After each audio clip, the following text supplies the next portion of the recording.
but she put me in jiu-jitsu because it teaches you discipline. She put me in like all these different things because it taught me discipline.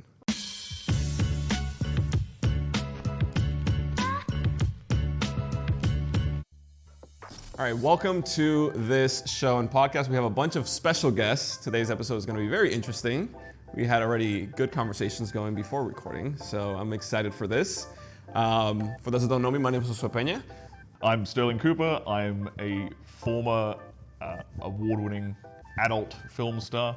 I have now pivoted into teaching men and women how to improve their sex life, how to get each other off in the bedroom, how to get over any and all bedroom-based performance issues like erectile dysfunction, premature ejaculation, that kind of stuff. I'm your guy. So that's what I do now. Just playing. My name is Jennelle Gordon. I'm a tantric intimacy sexpert. Well, I kind of do similar stuff to Stirling, but a little bit more with a spiritual vibe. So through one-on-one personal VIP coaching with myself, through group masterminds, through luxury retreats and online courses, I help men and women to really shake any shame that is in their life regarding sex that's hindering them from having lasting, passionate, orgasmic relationships. And that's what I do. My name is Chidester. I have a variety of business companies, so from sales, ads, and business consulting. So that's what I've been doing for the last 5 years. Like I said, Josue Pena, we help entrepreneurs make an extra $50,000 to $100,000 a month with Instagram and social media. So I'm excited to take it off here today. Me and Tanner, we've actually been good friends since we were broke in 2016. But what I want to do today is kick it off with the clip that actually made this meeting possible, because it was one clip on Instagram from a good friend here that literally went viral. And this guy right here sent it over to me, and then we reached out, and now we're here. So I just wanna, You wanna go into like what happened? Yeah. So like for context, like explain what the clip is and like why, how that happened, all that stuff. So basically, I was on Saucecast Valuetainment. Stirling and I are going to be on a few hours, so check it out. And I was in the green room with this chick who, she looked really very like kind of masculine, but very successful. And I was like, oh yeah, this chick's gonna be, she's good. I knew right away that there was gonna be some contrast, but I was like, yeah, fuck it, it's good for TV, right? Never did I know that it was going to hit almost 1 million views on my tiny little Instagram account. But nonetheless, so we got on the panel, and Adam asked the question, how much should a man pay? In regards to like cohabitate on dates, and then if you're in a relationship, like cohabitating, etc. Or even not that, like if this is your girl, what is he covering? If you are living together or if you're just serious. Yeah. And she was saying like, he should pay everything 1,000%. And so we were like, well, what are you bringing to the table for that, And so she was basically saying that she's, multi-six-figure earner. She has her own business. She was on some magazines that she gave Adam, very prominent woman here in Miami, apparently. And she was saying, I asked her, would you give up your business for a man? If he said, hey, you're the one, come be my wife, which, why would you not? If a good man, a high-value man is giving you that opportunity, right? And she said, no, I wouldn't give up anything. But I would still expect him to pay all my bills. I will continue to grow my six-figure business, multi-six-figure, and we're gonna have kids, and I'm not gonna suck dick, essentially. Not fully her words, but sort of implied. And so that is what went viral. So just for full context, the reason why that is funny is because my good friend right here went on wanted to date. It's like a date, so we hung out twice. Yeah, and there's a very funny story, in my opinion, because obviously I'm not involved in the whole thing, so it's very funny for me. So for context, the way this started is I was in an on-off relationship with my girlfriend I'm with right now. We've been together about 5 years. And so we broke up because I moved to Miami, a bunch of reasons, but we hung out. And the first time we hung out, it was actually really good. It was actually really good. So she's a little older. She, had a good time. And I was like, okay, yeah, let's see what happens. Let's have another date. So here's probably where I made the mistake. We went on another date, and we went to. That was the mistake you went on. Not that part. So we went on another date, but some of my boys were in town, and we were hanging out and I said, hey, you know, is there any way that your girlfriends could come because my boys are here and they want to hang out, you know, because we were on the date. So she invited her girls and I invited my boys. And this is probably where I made the mistake. So my thinking going into it, I'm from Houston, Texas. I was thinking, okay, so if they come, you know, more than likely either one or two things will happen. Either A, like they're gonna kind of handle their stuff, or my boys will handle their stuff. That's kind of where my head was. I think she thought that I was gonna just pay for everything. So here's how the whole night starts. So the girls show up, we're at a restaurant. What was the restaurant? I don't remember. It was close to Moxie's. It was like Brickell. Like it wasn't a very. Was it like It fancy? no, it wasn't super fancy. It was just like a normal restaurant. So they show up, my friends show up, we're having a good time, and the bill comes and I'm like, hey, just, you know, throw everything on it, I got it. So I just pay for everything. So, you know, at first, I was just doing it to be nice, but I think she was expecting that. So the night continues, we go to this bar, and at the bar, you know, we run up, you know, and these girls are slurping drinks, like solid. You know, you can tell that you can tell at this point I'm like, okay, they obviously think this is free. But I'd already paid for most. Let's get another bottle, right? Yeah, so Bottles for the whole club. I'd already paid for a lot of it and it was fine. I really didn't mind. But what happened is we went to this bar, we got a couple hookahs, we had drinks, and then as the night's coming to the end, I'm like, hey, so take all of this and that's mine and then that's theirs. And it was probably $80 worth of drinks. But they were, you know, they're going pretty ham. So I was like, hey, like, you know, you guys need to slow down over there. So that part was fine. But when that happened, you know, I thought maybe my boys would pay, and maybe they should have, because I could see that. And they didn't, but at the same time, I'm not, you know, it's not my deal. Like, I'm with her, I'm like holding her hand, I'm next to her, I'm like, she's not paying for anything, so I'm like, it's fine, right? So the bills come, and the restaurant, everyone's talking, you know, probably how it sounds right now, and then she goes, wait, I just have to say something. And I was like, oh shit. That sounds about her. So, right, so I thought she was about to go after my friends because they hadn't really paid, and I was You're a simp. You should be paying for like your friends that you're trying to go on the date. to her defense, I was like, yeah, like you guys should probably like, you know, maybe pay for something since you showed up and you're hanging out with them. But I left it alone. So the whole restaurant goes quiet and it's super awkward. And I'm like waiting for this show. You know, I'm excited because I'm like, oh man, she's about to go ham on them. Yeah, like So, but she goes, I just have to say something. And she's like, I can't believe how unchivalrous you guys are being right now to not take care of the bills. And I was like, yeah, you know, I was like, kind of like, yeah, like, I was fine. Then she looks at me and she goes, and especially you, who makes over $10 million a year. I was like, oh my God, you did not just say that. And the whole restaurant, so everyone's looking at me, my guys are like, how did she know your net worth, first of all? well, just because like social media, social media, like, you know, I consult and stuff. So, you know, people want to see numbers and this and that. And so I remember I looked at her and I was like, I didn't say anything. I just looked at her and I looked at my guy friends and my guy friends were like, you know, their faces are like this. And so I think I was about to freak out. So I got up and I just left. I was like, okay, I just left. And in hindsight, I think I got her point, but I think what I wish she would rather have done is if it was that big a deal, just pull me, like, hey, Tanner, like, can you just pull me aside? I would have just paid it, right? Like, I don't care. Yeah. But I think it was, I don't know if it's like Miami culture or whatever it is, but that happened. And then I remember I left and I was talking to the guys and like, I texted my ex-girlfriend and I was like, yo, like, hey, we should get back together. This was a massive mistake. Yeah. So that's how the whole story went down. But it was I was pretty shocked that it happened. I could see maybe from her side, but I think even if like I was in the wrong or I could have done it different, I think the reaction is what threw me off. Yeah. Like the yelling in public is just a huge no for me. Like if you want a guy to act chivalrously, right? Step one is to act kind of feminine. Yeah. And that, like, excuse me, I must make it. That is the complete opposite kind of behavior that's going to draw that out of a guy. Like, I could see it from her side if she's like, hey, so you said to like bring my friends and your guys were coming, so I thought maybe I could totally see that. But and then with my guy friends, I think maybe I could have said something, but it's not worth it to me. It's you would have just covered like it wasn't worth it to me. It's like, guys, I would just pay for it. But I think that the ending was what really threw me off, and I was shocked.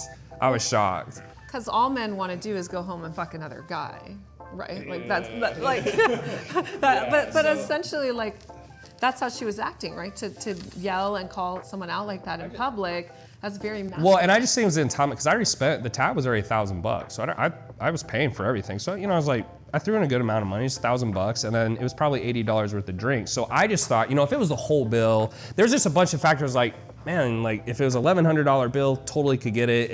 If you pull me aside, totally could have got that. I just think the way she went about handling it was the turnoff for me, because I don't want it to feel like stuff's expected. To me, that's not a team, and I don't mind doing it. But when it feels expected or it's not, I guess, communicated in a better format, that's kind of what turned me off. You look like an ATM or a bank account that. Yeah, that's just not like, and it's normal in Miami. I get it. Like, it's big cities, you're gonna have some of that stuff, and that's fine. But I still think just the way you go about it. It's not what was said, it's how it was said, and to be that dominant and be like, hey, I need, and to demand attention, man energy. That's like masculine. Because like I didn't have any bad intentions. If the $80 was a huge deal, I already spent $1,000. Another $80 isn't gonna matter, right? Yeah. It's just the way it went about. So ladies, listen up. Don't like. First of all, I do think that there's something to be said about like.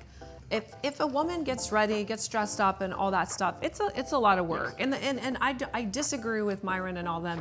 Take it. A guy has never taken me to some bullshit restaurant. They just wouldn't do that because I don't present myself that way. They say? Take her. Like, don't spend money and hit. That's what they say.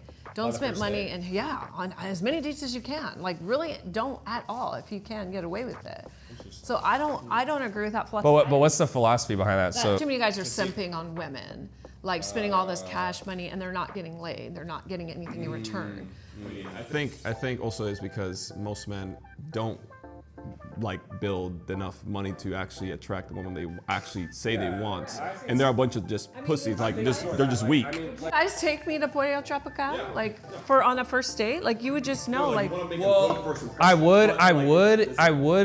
would if I want it to be short and I actually want to have a conversation, because for me the first date, I want to see if I can actually take you to dinner, because if I go in the conversation, you know what I mean. So I'll go usually for the first one. I'll do coffee or I'll do something where I can escape. I don't like those. First date should never be dinner. First date, it's so awkward. If I take you on a first date and we don't like each other, and the entrees are already on their way, we're stuck there for like another hour minimum. Like casual. I've never had that. To your point, if they're trying to make it a serious date, I think that's. No guys have ever taken me to a coffee date, and a few that insinuate. She's like, I'm out. Like, She's like, I'm out. Like, she's like, if I go to Starbucks, it better be the $20 frap. Would you let guys take you out for drinks as a first date? I don't drink. That's the difference. I always say I'm the enigma. Okay. Can I tell you a really good first date I just had? This guy has major points with me right now. Major. He's a little more age appropriate. He's 31 because I've been doing the 25, 26, which is probably not good. Mama Mel's 41. Anyway, stem cell treatments are the way to go. But so he's 31. And I was like, okay, so I met him on Instagram, the best dating app in the world, right? Now, he sees my content. So I'm like, okay, if you see my content and you still ask me out, like, I can fuck with you, right? That means you're not intimidated by what I do, right? Because I understand a lot of guys would be like, they think there's swinging stuff going on in my retreats, so they're like, no, which none of that stuff happened. So he picks me up. So we've been playing, I was in Europe, blah, blah, I'm back. I told him, hey, I'm leaving. I said, can you make it work? Here's I was like, not being masculine, but just saying, here's the times I can do it because I'm going and I'm gonna be gone again. And then I said, just let me know. If not, and he said, yes. And I waited. I said, okay. And I didn't say anything about dietary. I just said nothing. And then I said, how would you like me to dress? These are all things women should ask, right? I didn't say, take me here, I'm vegan, da da. And then he said, dress casual. And I said, just really flirty. And again, it's not what you say, women, it's how you say it. So it's most women, casual. What? You're gonna oh girl, you're gonna take me to, Pollo Tropical? Yeah. So I didn't say that. I said, hey, isn't the whole point of the first date for like a girl to get really hot and dressed up and, show a little cleavage, whatever the case may be? And I said, so how casual are we talking here? And then I added very nicely, I said, I have a little bit of a restricted diet. I said, no big deal. I can eat at most places, but I just want to let you know. So again, not what you say, how you say it. He goes, I'm taking you to this nice place on the water, blah, blah, blah, don't worry. He said, but we're gonna do an activity afterwards where I want you to be comfortable. So I said, great, okay. So this guy, by the way, is from Calabasas, California, which is far, and drove to Newport, which is far, on Friday night in rush hour traffic. This dude is dedicated. Yeah, and he's good looking, 6'5", athlete training for the Olympics, track. Like, good guy, has a good job. Found out he went to Stanford. I'm like, dude, why are you talking to me? Like, I am not like Stanford material. Not like I don't respect myself, but I'm just like, a Stanford guy probably isn't gonna think I'm that cool. He's probably gonna want like a demure, either like another brainiac or someone really like demure, right? Who's like a little more, I don't know. Anyways. I'm still waiting for you to tell us what the date was. So he picks me up and opens the door, all that, takes me to this restaurant on the water. Very nice. Dinner, entrees are at least $50 or more, right? Orders me a drink. I don't drink, but nonetheless, he orders it just in case I want it. After that, and I didn't Google anything. Like, he is not from this area. He'd already had everything.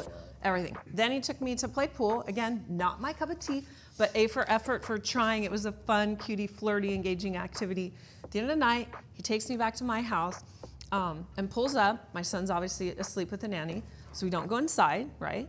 And we talk for probably another hour, and then we kissed a little bit, and then that's it. He's like, oh my God, he picked me up and like gave me a hug. I was like, did you just pick me up? He's like, yeah. I was like, that was really hot. And then that was it. And then we've been texting ever since. Yeah, so I mean. Okay, so in short, like something to eat and then pool. But nice restaurant. Okay, but okay. Spent over $300 on restaurant. So, on food.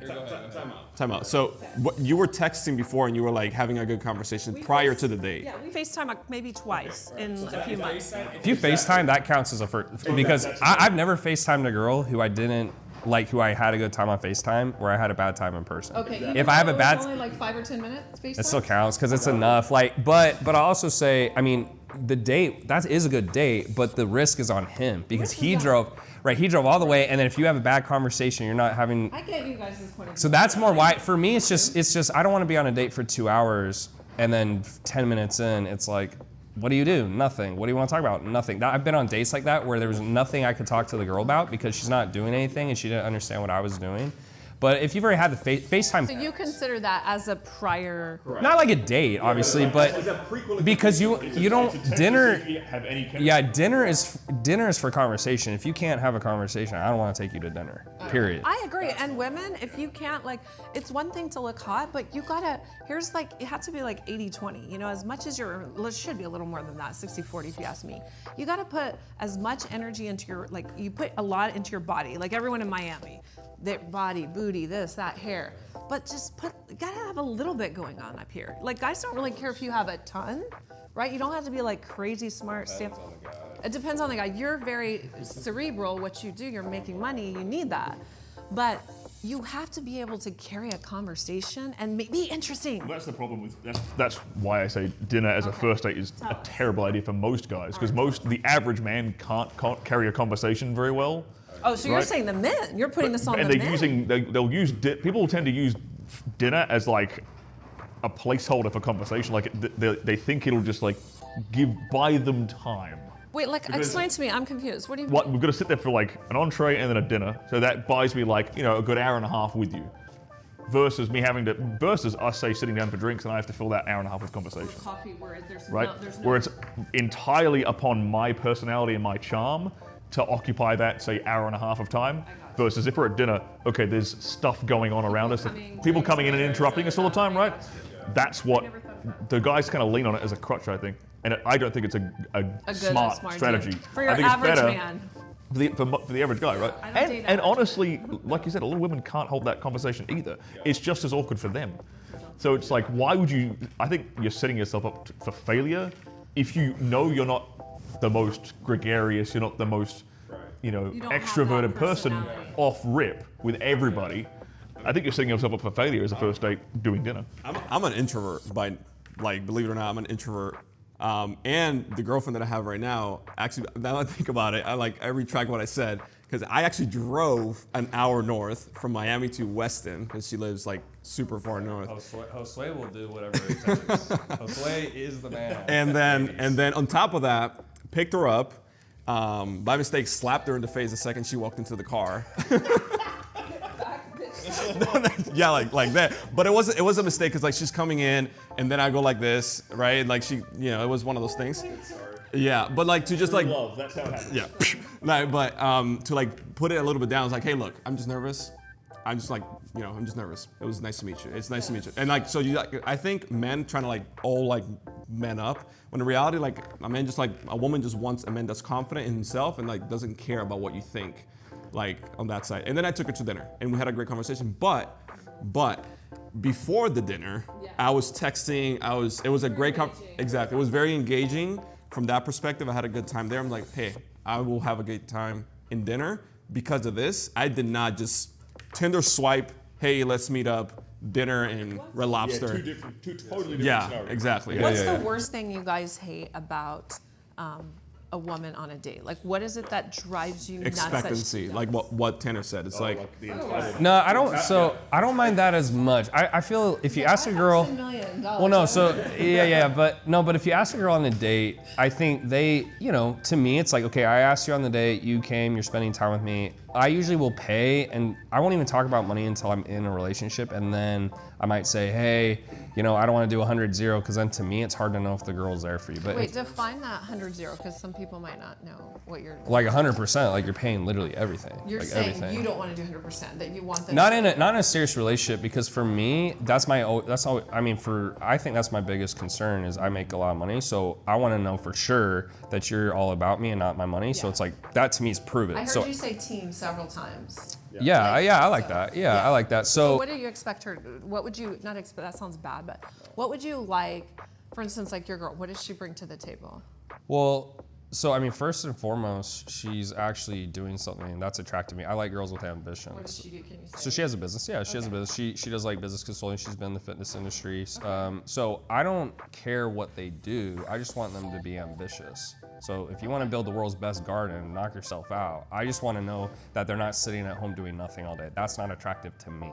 I don't personally like that. And if they are gonna be at home all day, then it's like, I want them to like take care of the kids if we're gonna have kids. If they're not gonna stay at home, I'd rather not.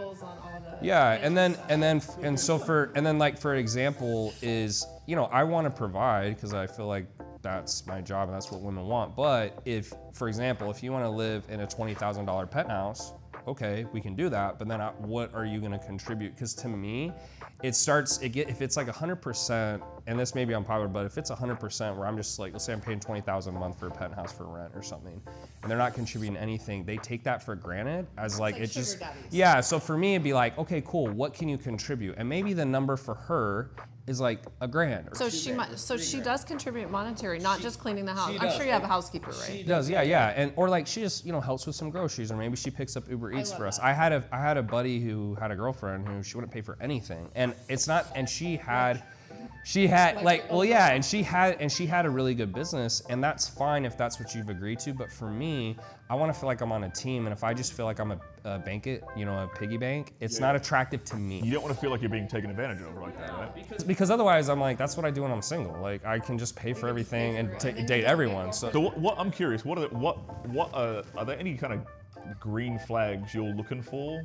Because I know what mine are. I'm just curious what are you looking for before you would say, okay, you and me are girlfriend and boyfriend now, and I'm gonna kind of take care of things.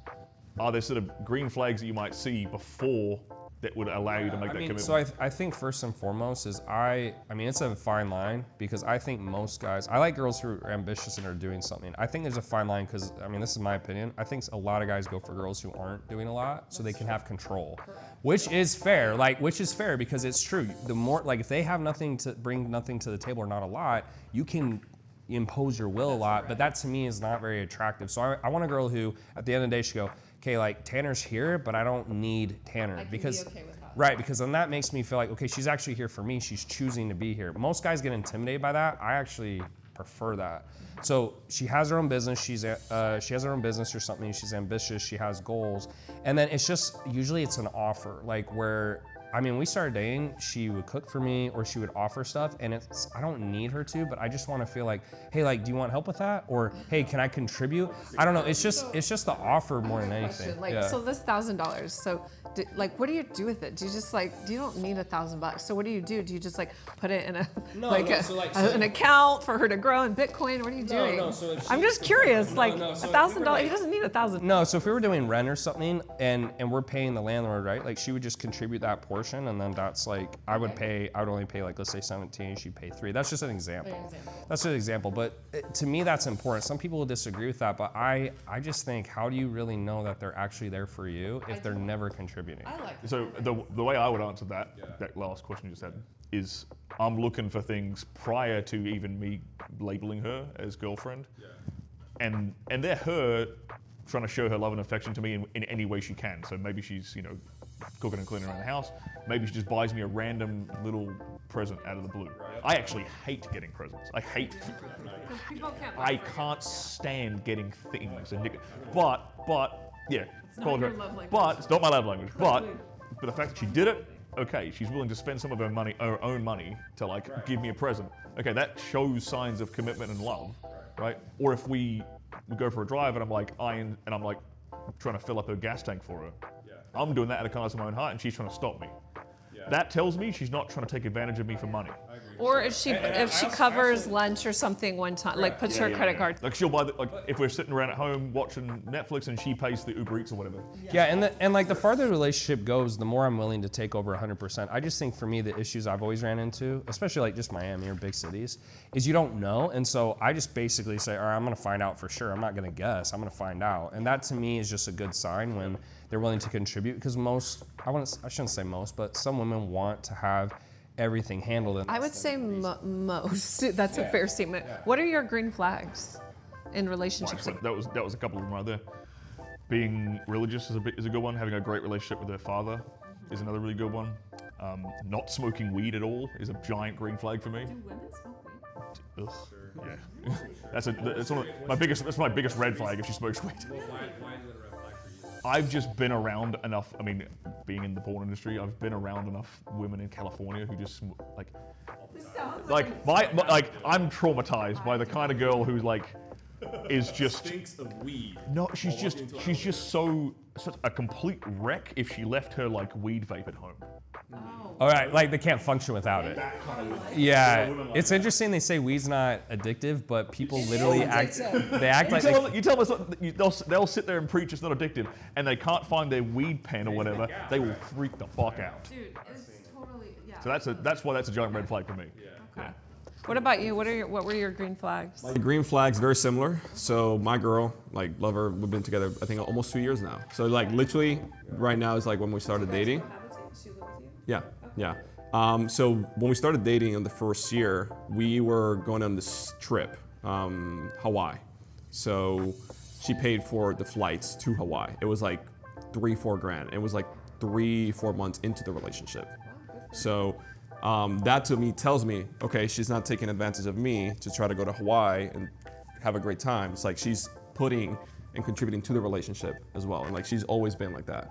Throughout the entire time. So she's you saw the birthday party she threw insane, penthouse full, freaking giant robots. There was 200 people. Yeah, huge party. It was my 30th birthday. Same thing she did for my 29th birthday too. We went to Disney. It was so much fun. So she's always trying to find ways to make me feel like you're the man and I'm here with you. So you guys, what I'm hearing you're saying is investing resources. But it doesn't have to be money. But just resources, meaning even their energy is a resource, their time, their love, thoughtful, even attempting to put the credit card down if you say no.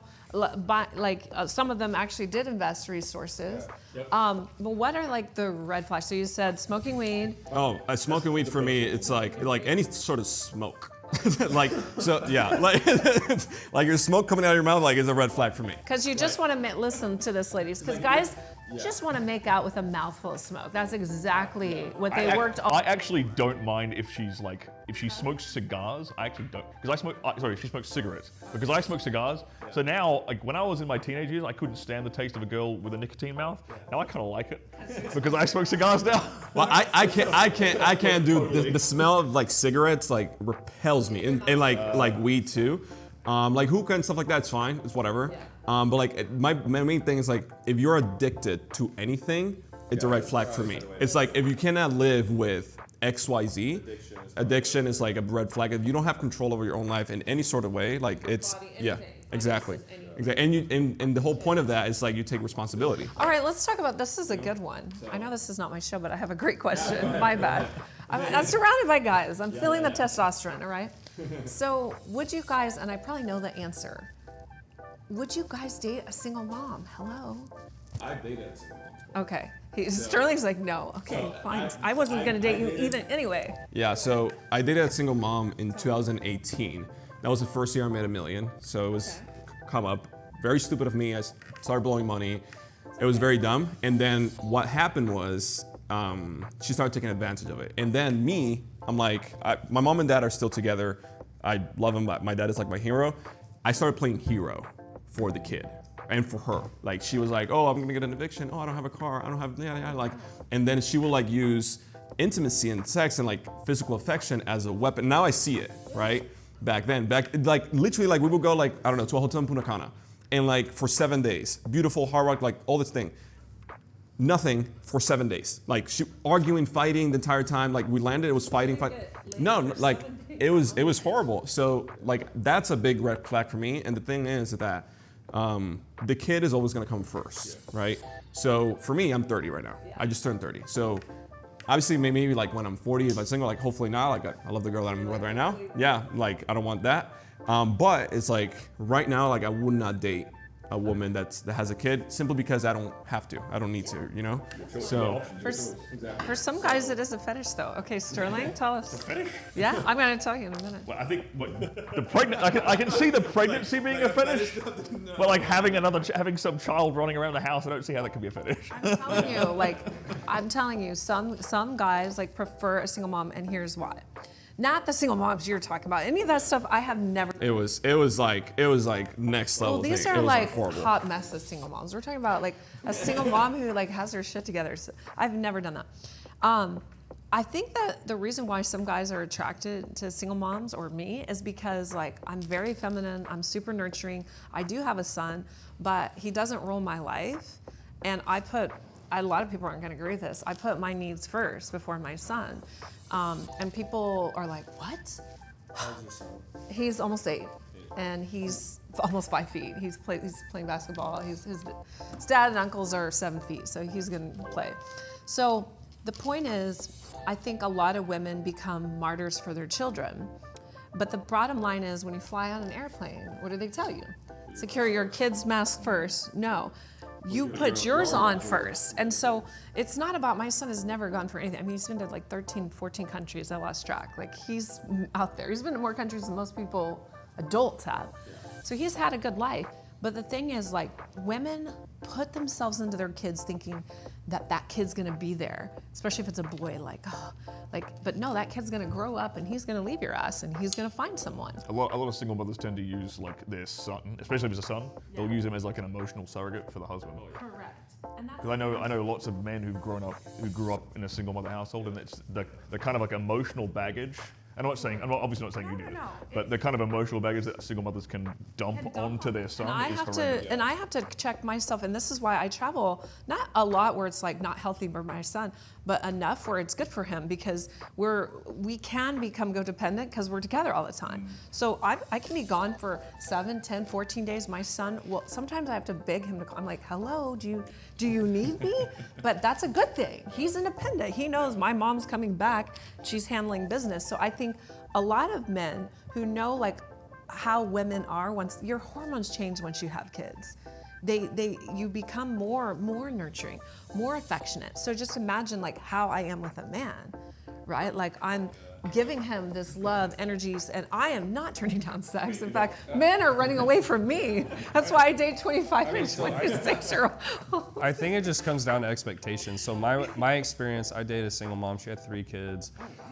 I don't mind. I think in hindsight, if I don't want kids right now, so that's probably the number one reason. If you don't want kids, obviously there's that. But if you don't mind kids, I think it just came down to expectations, because you know, there's got to be a lot of single moms out there. 50% of people get divorced at this rate, right? So someone's gonna have kids. So I think it's just the fact, if you're coming in to date them, you're like, hey, yeah, like it's cool to date you, but like I don't like need you. That it's the same thing where if you're coming into a situation where it's like, oh, this guy's gonna save me. That's where it just gets tough, because as the guy, you feel kind of almost obligated, right? Because they got 3 kids, they're kind of struggling, they're going through a divorce, they're telling you all these things, and then you're like, oh, I'm not really, you know, into it. And I almost felt guilty for trying to like get out of it, because because she was going through a lot of stuff, and that might have been on me to get involved in the first place. But that's where, to me, started feeling like expectations, or I'd want to hang out, and it's not her fault, but you know, she had little kids, and well, I want to do this. I want to do this. Like, hey, like your mom said you need to do that, and I'm like starting to become this villain in the house. Where I'm like, hey man, like I'm gonna whoop your, you know, I'm gonna whoop your butt, and it's not my place, right? I'm not his dad, so then it just makes you feel awkward, and yeah, I think that was more of it for me. It's very. I think for most people it's not a good look, but I think like if I was a guy, I would date me. Like, because but I understand the nurturing aspect of things, but like on the flip side of like, if she doesn't have kids, you see the relationship with the father, right? In DR, this is saying that I'm gonna like, yeah. It's like the ex is crazy, and then But like with the father, her dad is what I'm saying. Is with her dad, like like nurturing, the nurturing aspect. Like in Dominican Republic, there's a saying like, you judge the little cow by the family, or something like that. Basically, like you see who the kids are by how they treat their parents and how they are with their family and stuff like that. And so if you see their kids, like you're like, so like my son, I can take him anywhere, and people are like, all the time, they're like, dude, he's so well behaved. How is this possible? I'm like, because I don't let my son be a little fucking shit. And I tell him all the time. I'm like, do you wanna be a beta, or do you wanna be an alpha? It's like, alpha, mom. I'm like, then and if he takes too long to think, I'm like, leaders. I just tell him, leaders fucking decide. And I tell him, leaders decide. Leaders are winners. Like, what do you like when you go to school? Do you listen to other kids? You know, I coach him every fucking day. I'm like, dude, I wish I was my son. Like, let me ask you this: like, you have a male son. How do you envision him being like when he grows old? Has his handling his own thing and the dating? Like, what would you be your advice?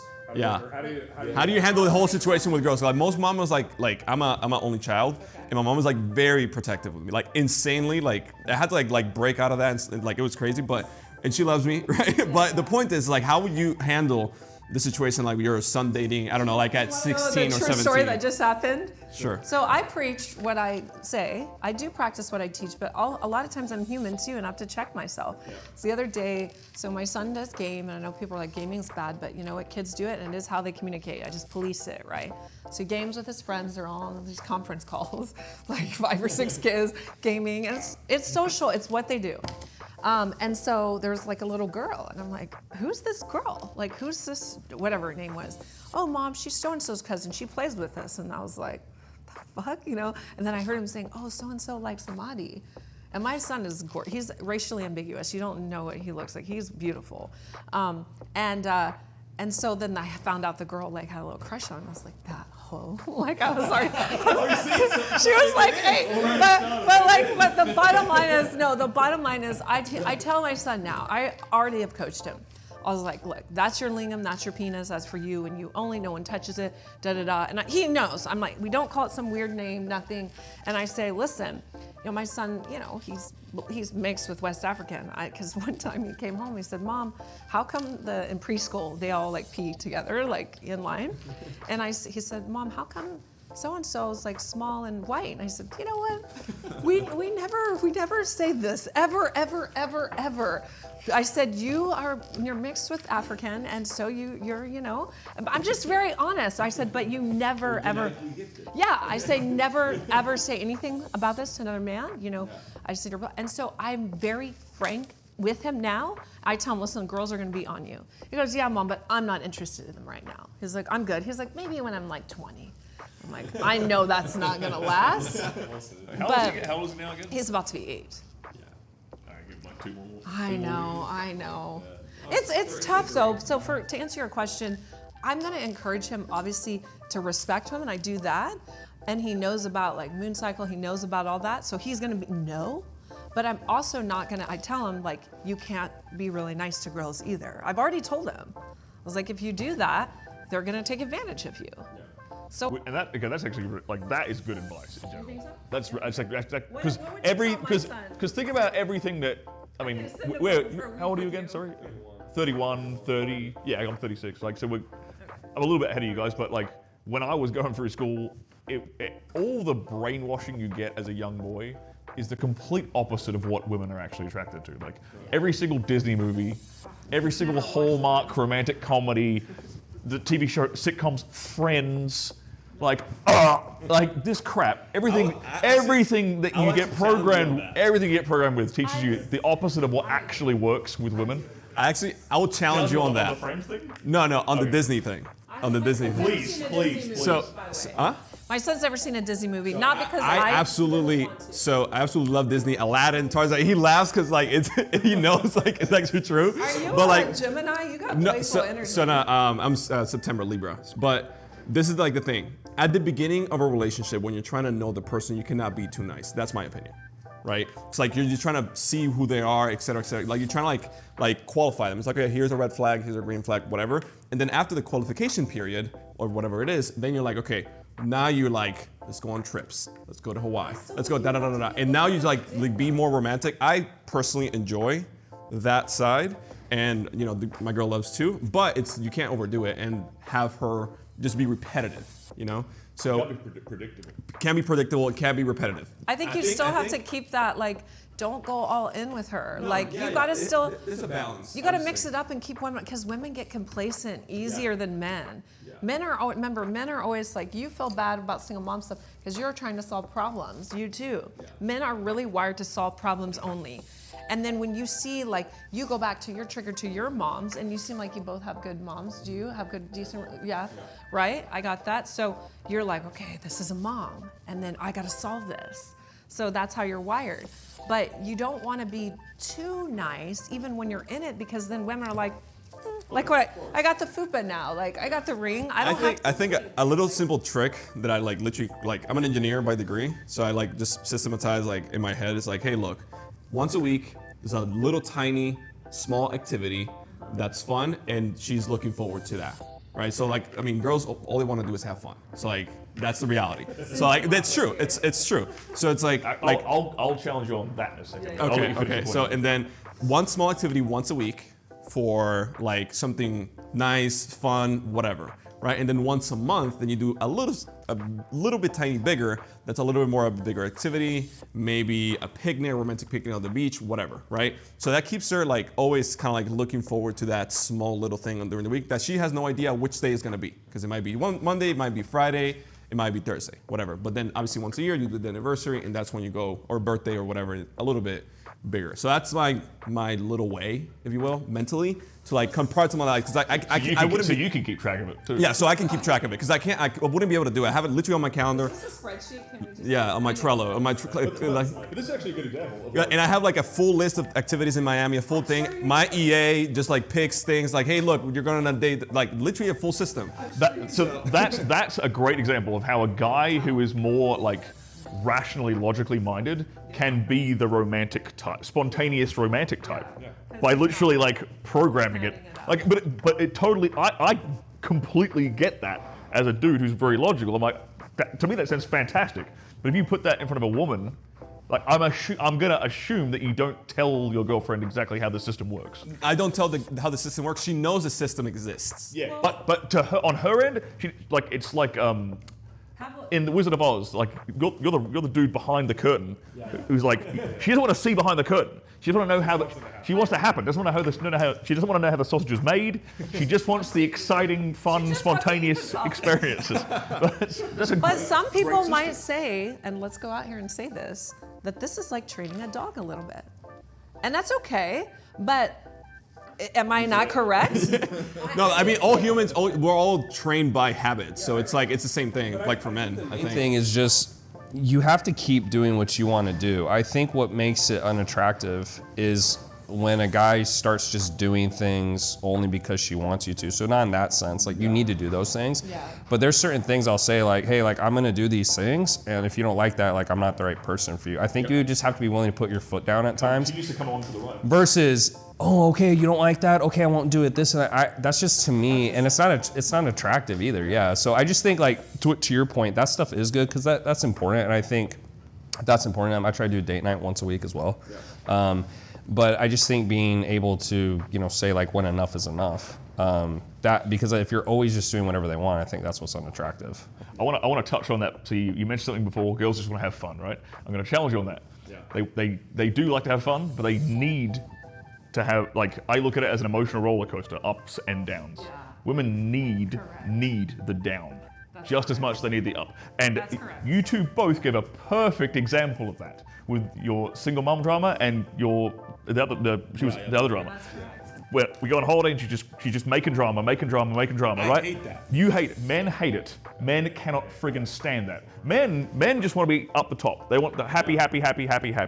Women they get bored. They do get bored. If all you give her is happiness and there's zero drama, then she will go nuts and she'll create the drama. And you've already seen it. Find it in someone else. You've already seen it though, Sterling. as a dude. You know this, like inherently because you've experienced it.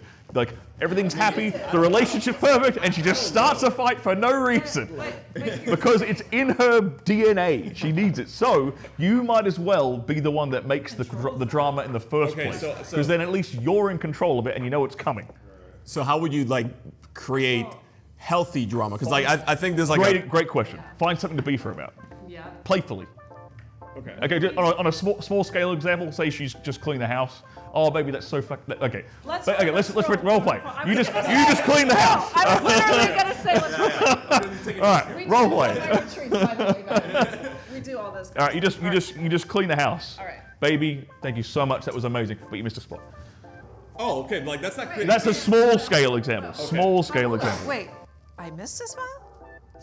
Get back to it. All right, small scale, like that's a tiny example of like just giving her beef, just giving her a little bit of beef, right? Oh, got it. Okay, maybe a bigger scale example of giving her beef. She gets, you get dressed to go out for dinner or whatever, and you tell her, I don't like what you're wearing, put something else on. Oh, well, okay. It's not. You're not necessarily being mean, but you're just keeping her and you're giving her that little bit of.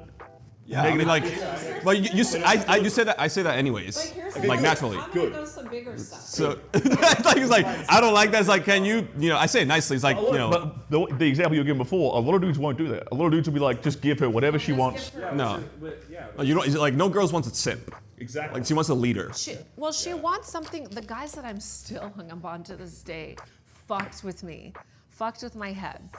My ex coming to the DR, like he knows the protocol of the retreats and we're great. He knows but I still, even though I know he's too young, I know he can't give me what I want for several more years and I don't have that timeline. I know we can't be together. I still fucking think about him over everyone. And I've dated like professional athletes, celebrity, blue checks, all that stuff. And the guys I think about the most are the ones that did that to me. Now, something else that I feel is what's an example though of some of this drama that they've done? Healthy to you? drama, because I think there's like. Oh, this probably isn't going to be healthy drama. This is not gonna be healthy. But it's going to be drama. But it fucking worked. I still think about him. First of all, you got to put it down in the bedroom. That's the main thing. With him, it's sexual. It's all sexual. And I told my girlfriends, I'm like, with him, it's like when I see him, I just want to fuck him. And I'm sure you guys have that with girls. Like you just want to fuck them. You don't want to talk to them. You don't want to fuck their mind. You want to fuck them. But I'm like, I never pick up the phone and be like, I just can't wait to call him and have a meaningful conversation about life or business or spiritual. I never said that once, but I want to fuck him every time I see him. I want to give him head as soon as he walks in the door. Like, that's a guarantee.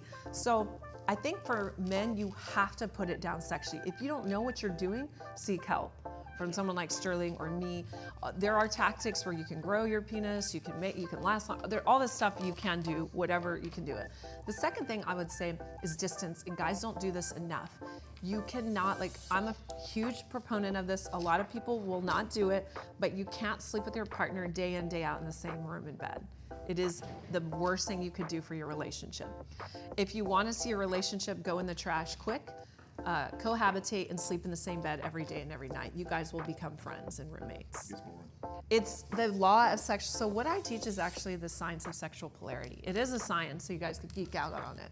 So anything that you're, like, you know, you see couples, like your grandparents or like you're closer to 40. So like I'm 40. So like our grandparents or great grandparents, they like, what happens to them over the time? They start looking like each other, right?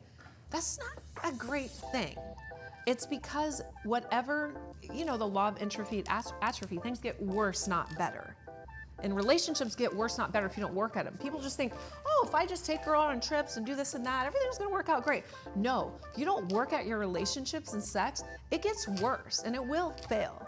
You have to work at it just like you do your business. People want lasting, passionate, orgasmic relationships, but they don't want to do any work on it. They're like, I'll handle my relationships later. I'm like, dude, if you're not happy in your relationships, you're not happy, period. That's why people with millions in the bank take themselves out. So you gotta work at your relationship, you gotta be better. That means taking time apart.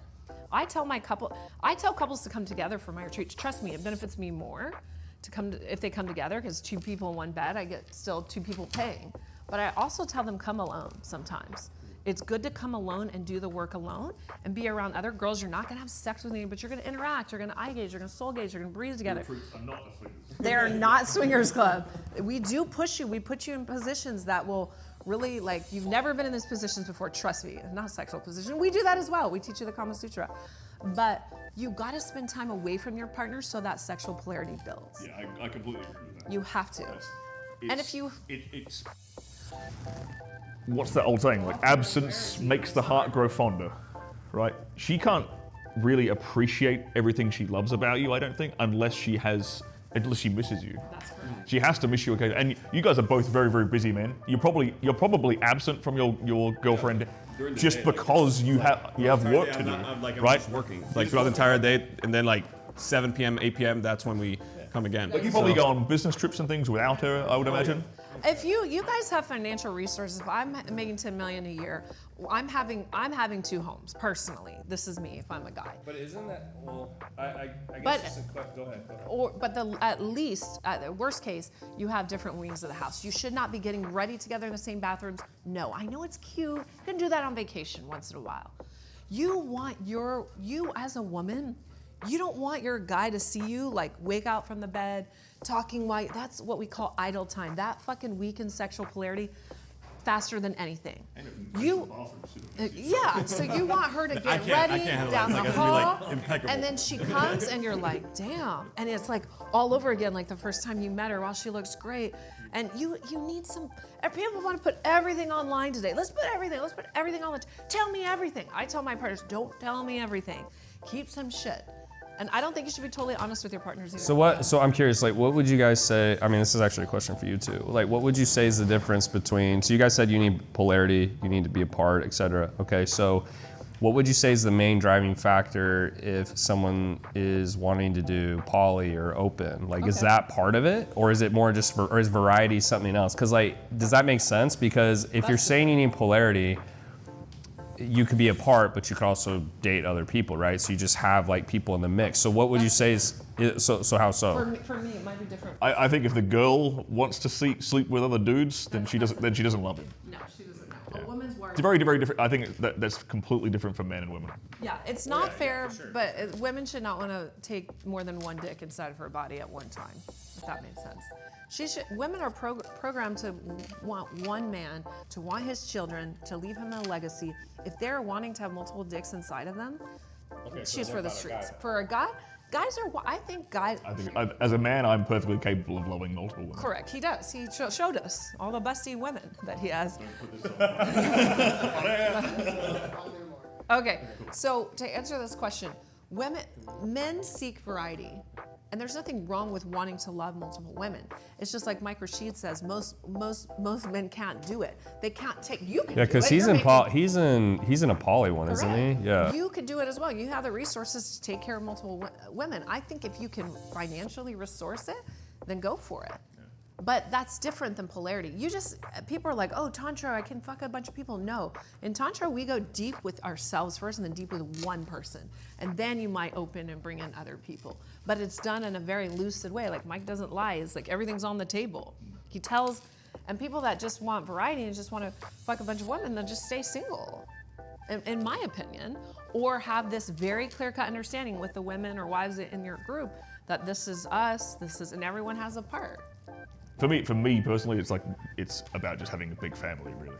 Like I want to have like a lot of kids.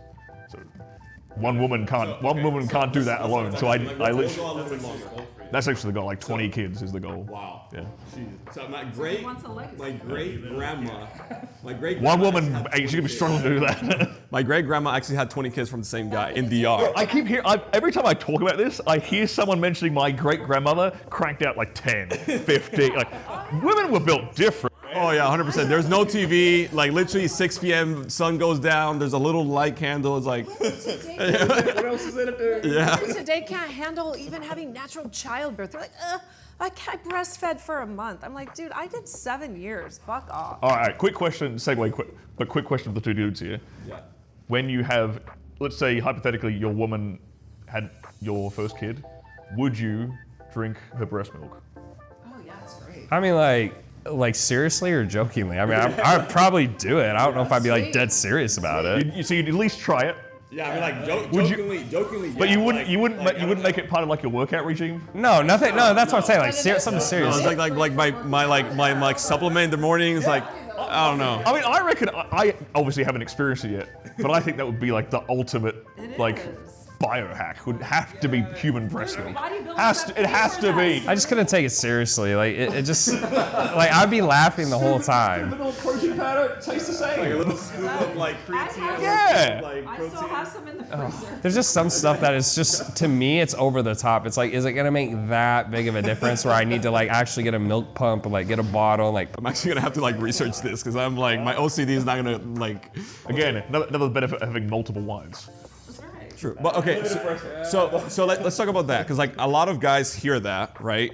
And they're like, oh, I can have multiple women, and then they talk to women in the way that's like, oh, like you gotta be submissive to me, like a random girl on the street. And I don't think that's the case. Like I'm religious, like I believe in God, the Bible. Like the Bible says, the woman should be submissive to her man, meaning like the man, like one man, not a ton of dudes that are telling her what the fuck to do. So the question for you is like to the guys is number one, who do you have to become in order to make sure that she is submissive to you? Because you have to be a leader, number one. Like, who do you have to become?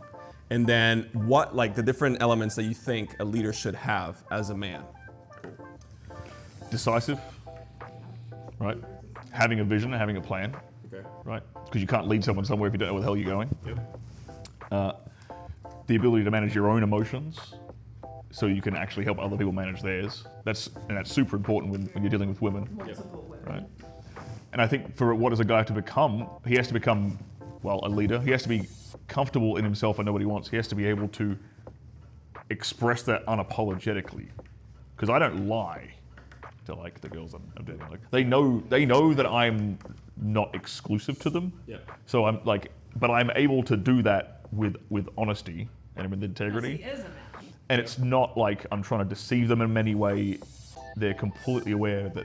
okay, so here's a question. I'm actually glad you're here because this is gonna open a lot of questions. So, okay, so let's say, here's what I think about. So typically, I would say if you're in that situation, I don't know, but I'd be curious to hear your side.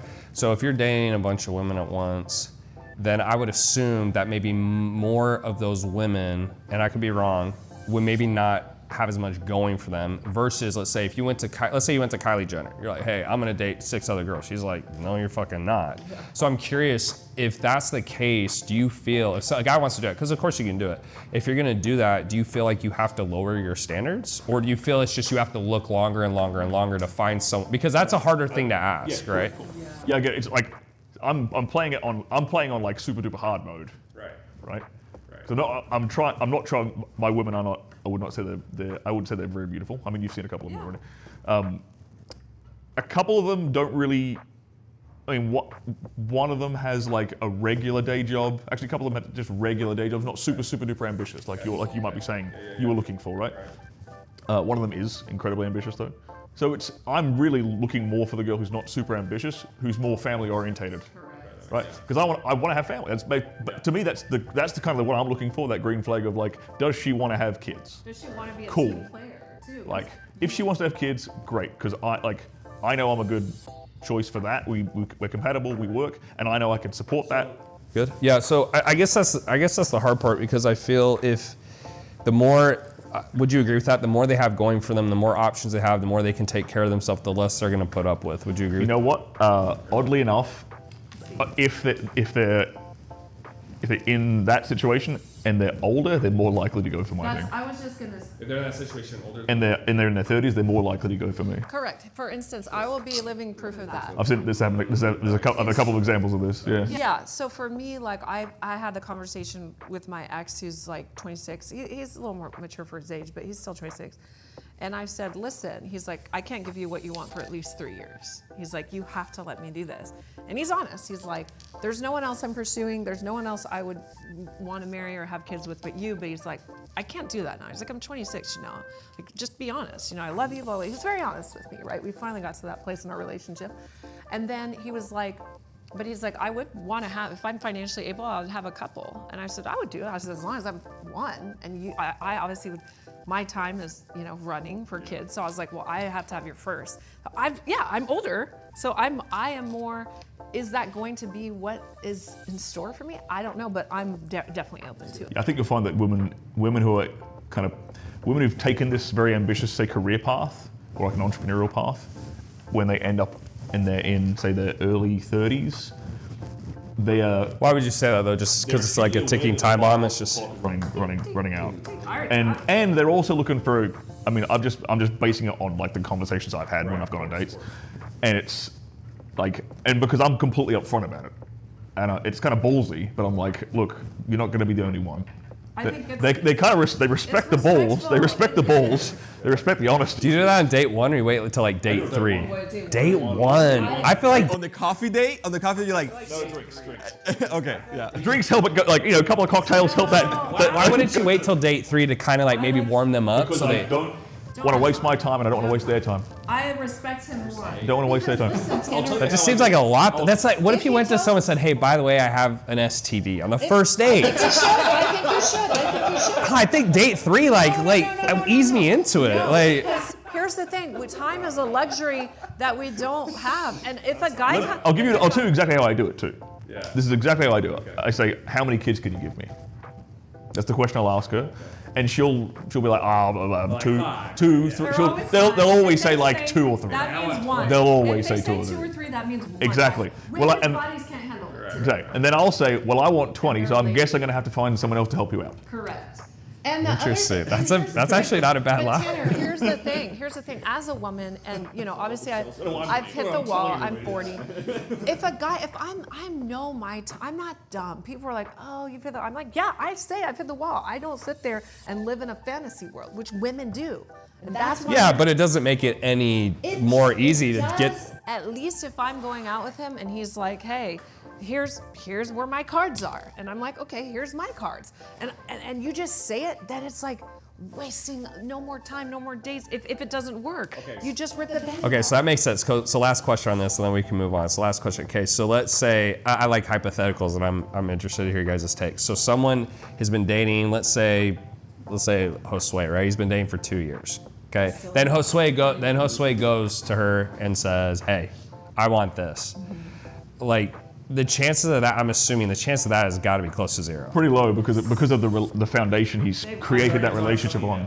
Yeah, exactly. Like, because she's gone into that relationship with a set of expectations, and now he's trying to change the expectations. Have you had monogamous relationships too? Oh, in the past, yeah. Okay, so what would you say there's a difference in how it feels, or like how they love you, or like anything like that? No, you know what? I do things this way because I know myself. Right. And honestly, like, I'm a better boyfriend in this situation than I was ever in like a monogamous one. Right, because you feel like. Because I'm being who I am. I'm not feeling obligated. He doesn't feel shame, or I have to hide, or I have to lie. He can just be the. You know, like, they get the best version of me. and they all get that best version of me. So it's worked for me. He's never gonna be like this. You could be persuaded. You could be on the fence. Yeah, He's more traditional, but he could be on the fence. I'm not trying to persuade anyone, because you can't. Because if every dude did what I'm doing, it wouldn't work. Like there'd be no one left. The Michael Sheeds of the world are rare. Like the fact that he's able to do it and be honest. No, I think that's super good. I was just more curious because I see it from your standpoint, but yeah, that was answering my questions because I was just very curious on your take on that. Yeah. I mean, like going back to my original question, you have to be a certain kind of man to be able to pull that off. Totally. Yeah, you can't be a bum. The guys that want it cannot pull it off. I'll just say that. The guys are like, oh yeah, yeah. The guys that are like, oh yeah, I'm gonna have. You're one of me. And these guys in my comments, I'm like, you fucking wish you could land one woman high value that, or let alone six. Start with one. Start with one. If you're struggling to get 8, because like for me it's just like I go to Europe. If I'm in a country for like a week, I'll have a girlfriend. But most guys won't be in that situation. So okay, if you can't at least like get a girlfriend easily, then don't even consider this crap. Yeah. Because you're playing on super duper hard mode. Oh, I want to learn tantra, multiple girls. I'm like, dude, you can't even get one girl. You know what I would say? It's actually easier if a guy actually just wants to have, say, like group sex, as in like multiple chicks sucking his dick. If that's what he wants. What I'm doing isn't even the easiest way to do it. It's way easier to get one girl who's super bi.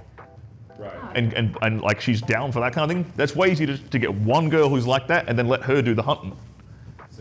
That's way easier. There's a lot of 304s, but to get high quality women like myself who keep a nice home, who cook, who serve their man, wash their man's feet, suck his dick, still have a kid, still be subservient, all that stuff. These women are fucking rare. Super rare. That's why I tell men, dude. Well, that's why I asked that, because I think that is rare to get that as well at that level. And that's why I tell men, if you have a girl that does even that stuff just a little bit, just send her to me. I'm opening my school, Shakti School of Femininity, where I teach women how to do all that stuff I said. Like I train them.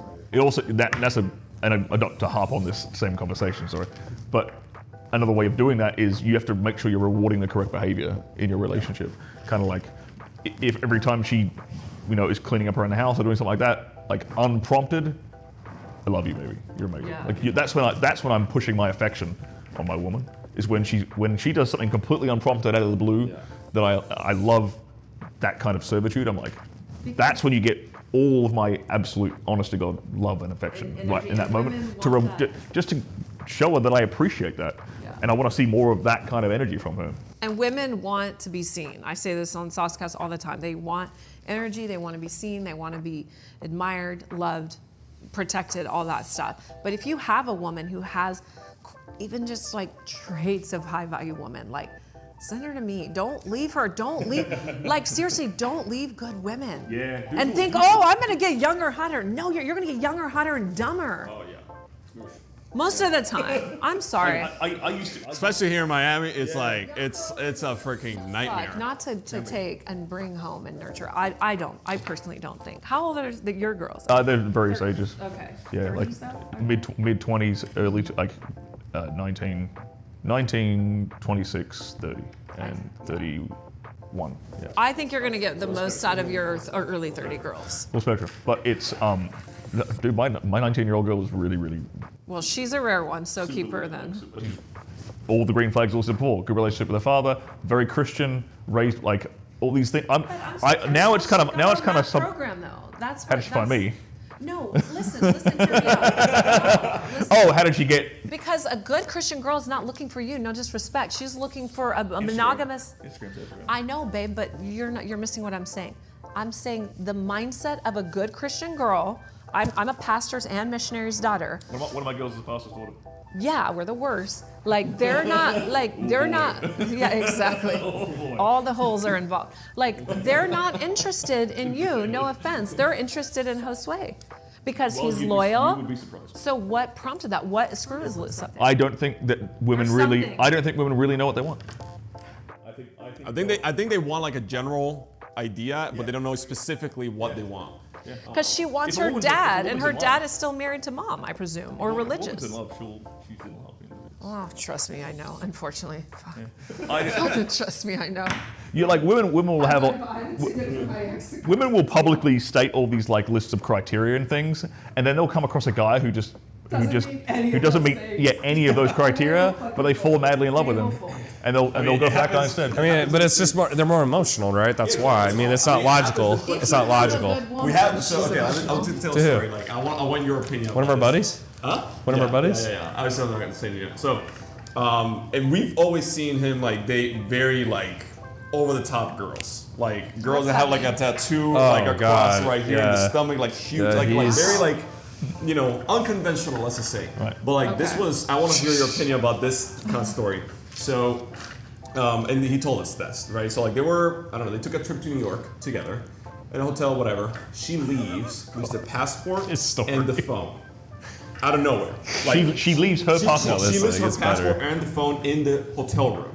Okay? They're leaving, let's just say 48 hours from now. He's like, where is she? Whatever. He's like, and by the way, this guy, it's like, multiple 8 figures, like he's balling. Extremely successful. balling. You would never know, but extremely, like probably like $50, $100 million, like extremely successful. You would definitely never know. You would definitely never know, like ever. Yeah. But anyways, that happens, and he's like, okay, I need to go back to Miami, whatever. He flies back, and he leaves the passport. He gets a call saying, go pick her up. Like this girl's like, and he goes back to New York to pick her up and brings her here. And this is the kind of girl, like it was again, one of our birthdays, like mutual friend, party, etc. Like she will be like this, and then she'll be like, like screaming out of nowhere. Like, and then she'll be like, yeah, so like that. Like she's like on coke. Like it was like the most absurd, awkward like awkward like thing. Like, no, not so much. But like that, like that's like the most like crazy thing. Okay, there's 2 things here. Either he's got a savior complex, where he feels like he can change him and help him, or he has just this unwritten need. He has this need for drama. It must be the drama. Well, he made money. What does he do? He made money easily. He sounds like he does very well. No, like he came from the bottom, like very hard working, builds everything from the ground up. If I'm not mistaken, like he didn't have parents at all, like homes. So it's like, but like his story is insane. Extreme. Yeah, extreme. Like his story is like he inspires me. Like I came from DR, immigrant. Like I went through a bunch of shit. Like the stuff he went through is like holy shit. So that says it all. He came from. I have a very shit childhood as well. Extremes. Look at me. I go for extremes. I'm like pastor's daughter. I went and studied.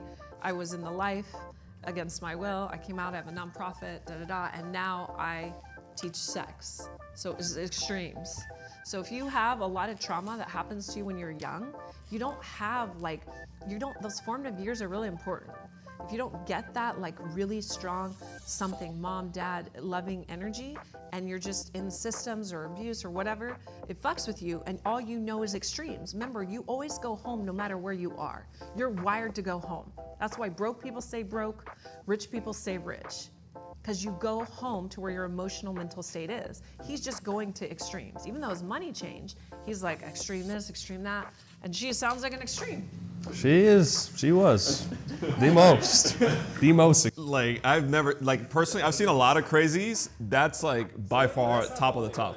No, that's not the only one, but like that's like the number one. That was the worst, but I mean, there's many more. What do you guys do when you're out? I mean, I just laugh because it's not my issue. He's hilarious because what will happen is he'll be completely silent and then like she might do something and he's like, "Jeez, Louise!" Like, and it's just hilarious because. Yeah, but he likes it. But So is he laughing at it as well, or is he just like? That's the funny like part. he knows, and we'll tell him, and he's just like, yeah, it's good. Like, like I think he likes it, but that's what makes it so funny because it's like he enjoys it. It's so odd. It's very odd. It's very odd, but it's funny. It's like one of those things that's like just next level stuff. Yeah. But anyway, so let's start wrapping up here. So if somebody like I want to like just bring it back to like, okay, male and female obviously have 2 separate roles. The whole society right now wants to like mix the 2. I think people are awakening to the fact that men should be men and women should be women, period. They're not one and the same. What would you say to somebody who's like, I don't know, 18, 19, 20 years old, or even 30? Like, because some men don't have their life figured out. What would you say, like, you need to like do X, Y, Z, follow this path, and you have a higher chance of having success. And then what would you say to women that same thing? Like, because obviously my guess is like most women don't want to be, without a family by 30 or whatever. They want to have kids, et cetera, et cetera. So like, what would you say to that woman as well? Because she's being bombarded too with the whole independent woman kind of agenda. Yeah. So for young men especially, step one, get in the gym, build your body. A strong mind and a strong body are interconnected. They're not separate. Yep. Academia has tried to like push this idea that you can be an intelligent dude and have a weak body. You're strong-minded. That's complete bullshit. You need a strong mind and a strong body. Obviously, learn social skills if you're not actually a social guy. If that doesn't come naturally to you, if you're more like logical and rational, put yourself in situations which force you to be social, so you can learn that skill because it is a skill. Yeah. Well, how would you go about learning that? Okay. Real basic thing. Every woman you see, give her a compliment. Even the grandma, the fat lady sitting on the bench. Find something to compliment No, I'm serious. Like that because that trains that social. I did door-to-door sales. I felt like that was super. Like door-to-door sales was so helpful. I worked as a cashier after being a millionaire, so that was that was like I went from like there. Getting a job as a bartender does that too. Yeah. That's true. In that sort of social environment. But door-to-door sales or any kind of sales job will teach you to be like resistant to rejection. Yeah. And that is a superpower. It's a complete superpower. Being resistant to rejection and having discipline are two of the biggest superpowers you can possibly build. Yeah. So if you can work on those two at the same time, do that. And one final thing I would probably give to most young men especially is look at what everything in mainstream media is trying to push down your throat and do the complete fucking opposite of that. Do a complete 180. Because everyone who's in this room right now who's successful, I guarantee you didn't get successful by doing exactly what like your teachers told you in school. No, I was the odd like kid. Right? Yeah. Probably the odd one out. So I think I got spelled. I was fighting all the time. I kicked a guy tooth out by kicking it at 5th grade. So I got spelled. I love that. He seems so nice. Like I could see you fighting. I couldn't see you fighting. Yeah, and now like sparring like against Dave and stuff like boxing, like I enjoy it. And did you say martial arts, right? You said to do martial arts. Martial arts should definitely be in there too.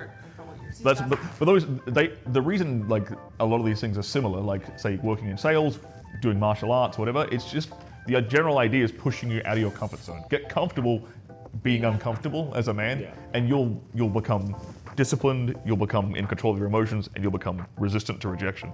And that's a guaranteed formula for success. Just point yourself in a direction and keep going. Once you have that foundation, you're off. Yeah. Correct. For women, it's a little different. And I would say if you came from a good family with a man and a woman and you had the love and nurturing, especially from your dad, then you got a great start. If you didn't, don't worry, there's still hope. Look at me. You can make it happen. I would say the main things women need to prioritize is like becoming Martha fucking Stewart. Like that is what you should be doing. I'm serious.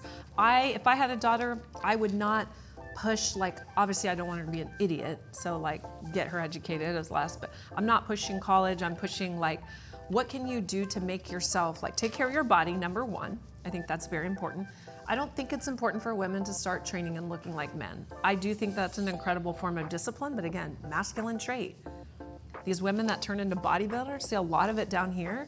It's not attractive to me. I'm proud of them. It's great because I know what it takes to get your body to that level.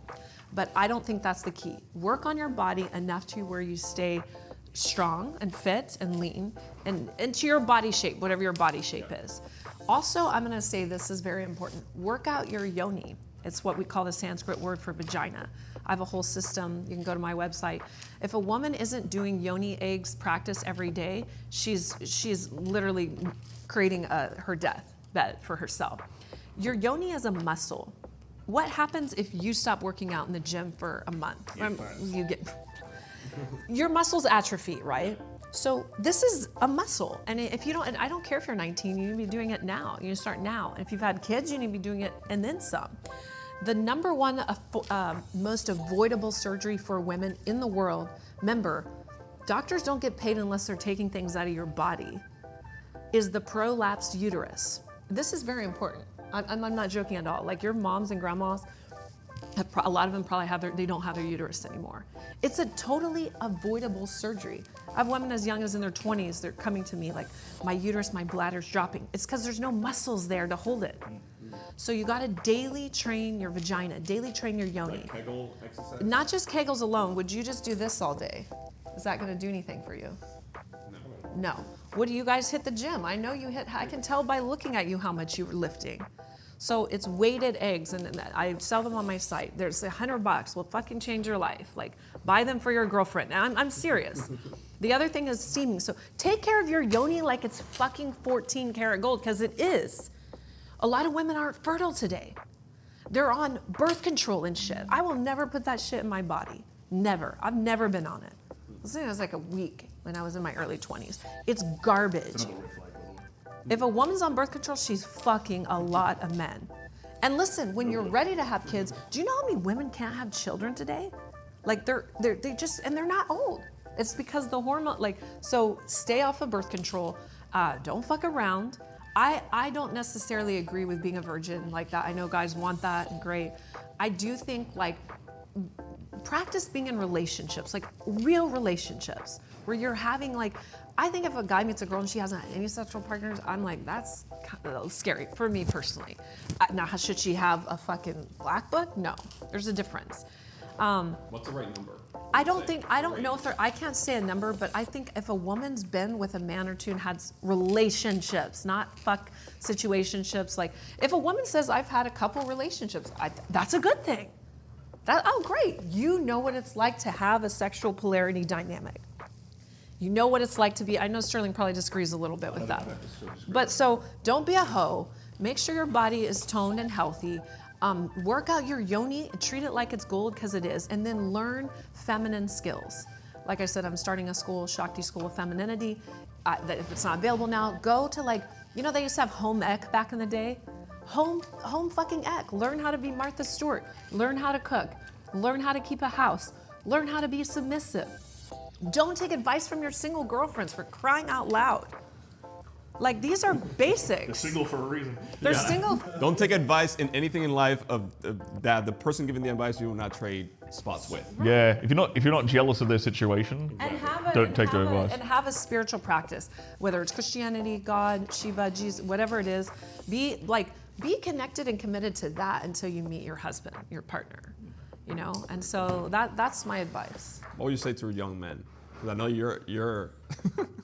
Nice, dude. I think the number one thing is just do hard stuff. For me, and I think it also comes down to the parents a little bit. The best thing that happened to me was my dad didn't give me anything, and I really freaking hated him at the time because all my other friends were getting stuff. But ironically, when I got older and I had challenges, I pushed through. All my other friends didn't, and now I'm much farther ahead. And so I really think the parents can help there, but then put yourself through hard stuff. So I did door-to-door sales. I was a server. I basically lived off nothing for a couple years trying to build my business. I played Division I football. I did a ton of like athletic stuff and training. And I think sports helped me in that way too, because it is so hard at the highest levels to win.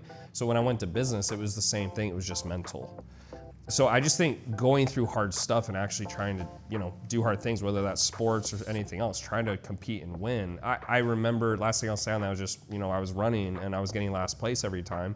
And my dad showed up at practice. He's like, what the are you doing? And I said, well, I'm tired. And he looked at me like I was, something was wrong with me, and said, well, what does that mean? And then I started getting second place. So sometimes it's just, the way society is gearing things is they're making it sound like you don't need to do these things, or it should be optional, or you don't have to try hard, you don't have to work hard. And I think that's the wrong message. I think that's why I've gotten to where I'm at. As a man, you have to compete. Yeah, you have to, and it's super competitive. And I think some of the messages out there, it can be harder to be a man because the expectations are higher. So you have to push yourself, right? It's not just gonna happen for you. Like men want Yeah. a super hot girl, but they're not willing to become the guy that they Yeah, exactly. Exactly. Exactly. So I have a question for all three of you, quick one. I know this was the last one, but if you were, because you guys are all successful men and you're still young, what would you say, because I'm not going to be a single mom forever, in the next couple of years I'm getting married, but what would you give me advice for my son now? Like, what would you say to me or to him? And I'm gonna send him to hang with you for like a week and train. I would do that. No, I would. No. Get enrolled in martial arts. So okay. So what I would say is something that shaped my life a lot, like similar to Tanner, is my parents didn't have, like I come from the Dominican Republic. I'm an immigrant, right? My parents didn't have money to allowance or this and that. Like the fun one time per month was going to the movie theater. That's it. And like an ice cream one time a week, like a little popsicle. That's it. So my dad worked really, really hard. And what I would say in the case of the son, it's like, I would not try to give him everything. He has to earn it. I hate the word deserve. Like I despise it. Like girls like, oh, I deserve. No, woman. Like I earn it. You need to earn your stuff.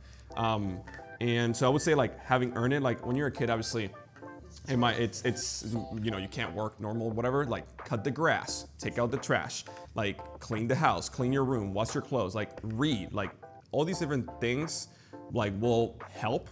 In my case, what ended up happening is my uncle, who's now dead, would send me toys to DR like for Christmas, right? And then I wanted money, it's like to buy whatever. So I would go and sell them in the equivalent website, well, there was mercadolibre.com, it's like ebay.com. So I would sell my toys in the closet in there, and that would be like the little money that I would have. Like that was like my first little sales or whatever. And now like today is like literally sales saved my ass. It's like I went from like we met in 2016, both broke, grew together. 2018 we were both making millions. He kept going, I was dumb and made a lot of stupid decisions and lost it all. Yeah, but 2019 I was working at a gas station here in Miami and as a cashier. And it wasn't until like friends like him, like in 2020, that I was able to get out of that because of the network and the environment, stuff like that, but also I had skills. So I would say to your son, like develop the skills that will last you a lifetime and will bring you a disproportionate amount of return, both in the interpersonal relationships, because sales is relationships too. Like my girl's like, she saw me on a sales call when we were starting dating. Like, wait, you said the same shit on our first day, you just sold me. I'm like, yeah, I know. So you want to pay that? Right? So like I would say sales and like just build skills and earn it. Like, right? And do physical activity, like you said. Like that's something very good that my mom did. I was a very hyperactive kid, the oddball in school, whatever, fighting all the time. What she did, she put me in jiu-jitsu. Yeah. Very odd, right? To learn actually how to fight, but she put me in jiu-jitsu because it teaches you discipline. She put me in like all these different things because it taught me discipline. Right, so I would say like hard things, sports in a very regimen, control environment. Any kid needs to have that because life is gonna be hard. It's gonna be hard, especially for a mixed kid. All right, great. So like right now, he's like, Mom, what if I go to the dollar store and buy these candy bars and then I can sell them for like so encourage him to do that. Yeah, I would take him. I will not give him the money. I would say like I will take him to the dollar store. I will wait outside, and then just have him do whatever, and then come back. And then if he loses money, you're like, well, what do you learn from this? Like how? If he can sell it? Yeah, like I would not help him at all. Like just drive him, obviously. Like don't make him take an Uber. Like what my dad, yeah, exactly. What my dad did, like when I was like selling like the toys or whatever, like he will drive me to the barrio where the guy was freaking. Obviously, my dad, I'm like freaking 12. Yeah. Like my dad is not gonna let me go into like this random ass neighborhood. So like he will be with me, but like he will be standing like this, like in the back. And then I will handle all negotiation. I will handle everything. And then if I did a good deal, he's like, okay, you did a good deal because of X, Y, Z. If I did a bad deal, he will show me why. And then he'll be like, next time you gotta do X, Y, Z. He will teach me and coach me, right? Because my dad is like also in sales and that, you know, he was able to be successful later in life. But that's what my dad did. So I will do the same thing with my kid, for example. Like he has to earn it though. Like absolutely, I can have all the money in the world. I will not give stuff to my kids, like at all. Like they have to earn it. I have him doing chores and stuff like now for stuff. Like for instance, like when I'm gone, he has an iPad so I can call him, right? Yeah. So I'm like, you didn't get this for free. I'm like, this is how much it costs. So every day you're doing X, Y, and Z chore. This is this amount of money, and that's how you. I'll be a little bit more radical than that. I will not even give my kids an iPad or an iPhone. I had the first phone when I was 15. No. Yeah, no, but like you can have those Nokia. They still sell the Nokia. They still sell the Nokia. Yeah, of course. Like they still sell the Nokia. Like, you want to communicate with your kid? Here's a Nokia. Don't give an iPhone, iPad, or anything. I didn't have PlayStation. I didn't have Nintendo. I didn't have anything because my parents couldn't afford it. Yeah. I had my first one when I was 15. Right? So it's like, and I turned out fine. No, I've heard this a lot, that the parents that didn't give their kids stuff, they all went on to Yeah, be because success. when things get hard, they go back to the parents, and then the parents Yeah. give it to them. Okay. So they never learn. That's not how life works. So the irony is, I grew up in a very rich suburb, but my dad had 7 kids, so it didn't feel like we were rich, right? Because he was a teacher. And then now later in life, I've done tons, and a lot of my friends haven't done anything. And I think that's given me stuff every time I remember I almost quit my business like 5 times over 2 years. And my dad's like, yeah, like either get a scholarship to college or like figure it out. And I was like, Dad, like it's not working. And he just made me keep going. So you have to figure it out. I think there's a lot of power in that. Okay. When people just give you a way out, the second it gets hard, you mentally go, man, fuck this. Like I want to go, because why would you want to do it? It's terrible. Someone's gonna rescue you. Yeah, Got you. yeah. So the more you just make him earn it, or you tell him like, hey, I'm not gonna save you, eventually he'll figure it out. Like, man, mom isn't kidding. And so it's the same thing. You just don't want to enable your kids. Yeah. You know. Same thing in society, socialism, capitalism. It's like, so. All right, well, great advice. Yeah. So what would you say though? Like she said, all 3 of us. You said, I said. What would you say? Yeah, I mean, I'd start off with martial arts of some kind, learn that discipline, learn that getting punched in the face isn't such a bad thing. Like, learn about physical consequences. I think that's a good, decent foundation. Mistake went to the face. Yeah. I would also add in some kind of like group sports as well, because I think team sports. Yeah, I used to play basketball. I think team sports are actually good for developing a little bit of those social skills you talked about. Yeah, and then like your advice is freaking fantastic. Like, get the kid. Like, if he's a hustler from like the age of 8, he's gonna be fine. Oh yeah. Like, he's gonna make money. If he's hustling at this age, Well, I you'll should be fine. have him help me earn. His birthday's coming up. Say, oh, you want this? All right, you're gonna help me pay for the Yeah. party. Or like even my little cousins and nieces, I pay them $1 per like little book they read. They write me a little summary and I send them $1. Okay. They think it's great, right? It's just it doesn't matter what it is. It's just they need to see that they need to do something to earn it, right? Yeah, exactly. I love it. Yeah. So, anyways, all right, let's wrap up. Where can they find you? Where can they find all of you? What do you do? Just tell the audience. If you just Google Stirling Cooper, Stirling, you'll find the correct stuff now. I've retired from that. You'll find me on YouTube. That's where you can get a ton of free advice. I've got endless compilation of videos regarding any problem or question you could possibly have in regards to the bedroom. I have it all there. So just check me out on YouTube. It's the best place to find me. His content is the best for men's dating. I know all the coaches' spiritual side, and I love his stuff. It's the best. Yeah. So you can find me on theofactors.com. You can get information about my retreats there, everything, the eggs for the women, yoni steaming, all that. Keep your yoni tight and right. And then YouTube, tons of fun stuff going on there, free, a lot of Kama Sutra, how to grow your, everything around sex, and then Instagram and TikTok too. Yeah. And then just YouTube Tanner.Chidester. I almost forgot for a second. YouTube or Instagram Tanner.Chidester for anything business related. Cool, awesome. And well, this has been Josue Pena. It's been awesome having you guys here. It's been a very interesting conversation. For sure. Let's do this sometime again. If you're watching this, make sure you hit that like, subscribe, follow these amazing humans, and just DM them that you came from this podcast after watching this. So that's pretty much it. We'll see you guys on the next one. Bye-bye.